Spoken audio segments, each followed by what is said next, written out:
ರಾಜ್ಯದಲ್ಲಿ ಮಾವು ಬೆಲೆ ಕುಸಿತದಿಂದ ರೈತರು ಆಕ್ರೋಶವನ್ನ ವ್ಯಕ್ತಪಡಿಸ್ತಾ ಇದ್ದಾರೆ. ಕೋಲಾರದಲ್ಲಿ ಹೆದ್ದಾರಿಯನ್ನ ತಡೆದು ಸರ್ಕಾರದ ವಿರುದ್ಧ ಪ್ರತಿಭಟನೆಯನ್ನ ಮಾಡ್ತಾ ಇದ್ದಾರೆ.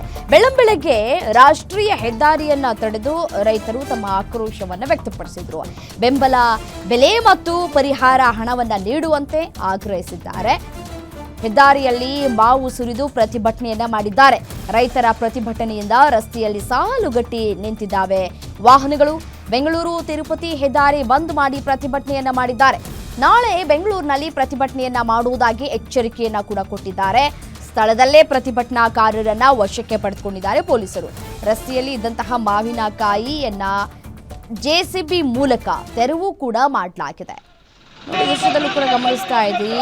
ರಸ್ತೆ ಮಧ್ಯದಲ್ಲಿ ಮಾವಿನಕಾಯಿಗಳನ್ನ ಸುರಿದು ತಮ್ಮ ಆಕ್ರೋಶವನ್ನ ವ್ಯಕ್ತಪಡಿಸಿದ್ದಾರೆ. ಇದರಿಂದ ಸಾಕಷ್ಟು ಟ್ರಾಫಿಕ್ ಜಾಮ್ಗಳು ಕೂಡ ಉಂಟಾಗಿತ್ತು. ಈ ಹಿನ್ನೆಲೆಯಲ್ಲಿ ಆ ಮಾವಿನಕಾಯಿ ಸುರಿದಿರುವಂತಹ ಸ್ಥಳದಲ್ಲಿಯೇ ವಾಹನ ಸಂಚಾರ ಮಾಡ್ತಾ ಇರೋದನ್ನು ಗಮನಿಸ್ತಾ ಇದ್ದೀರಿ. ತೆರವು ಕಾರ್ಯಾಚರಣೆಯನ್ನು ಕೂಡ ಪೊಲೀಸರು ಮಾಡ್ತಾ ಇದ್ದಾರೆ. ಹೆದ್ದಾರಿಯಲ್ಲಿ ಮಾವನ್ನ ಸುರಿದು ರೈತರು ತಮ್ಮ ಆಕ್ರೋಶವನ್ನು ವ್ಯಕ್ತಪಡಿಸ್ತಾ ಇದ್ದಾರೆ.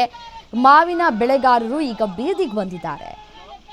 ಪ್ರತಿ ವರ್ಷವೂ ಕೂಡ ಇದೇ ಮಾವನ್ನ ನಂಬಿಕೊಂಡು ಜೀವನವನ್ನ ಸಾಗಿಸ್ತಾ ಇದ್ದಂತಹ ಕೋಲಾರದ ಜನತೆಗೆ ಇದೀಗ ಮಾವಿನ ಹಣ್ಣು ಹುಳಿಯನ್ನ ಕೊಡ್ತಾ ಇದೆ. ಈ ಬಾರಿ ಮಾವಿನ ಹಣ್ಣನ್ನ ಯಾಕೆ ಬೆಳೆದ್ವೋ ಅನ್ನುವಂತಹ ಮನಸ್ಥಿತಿಗೆ ಬಂದ್ಬಿಟ್ಟಿದ್ದಾರೆ ರೈತರು.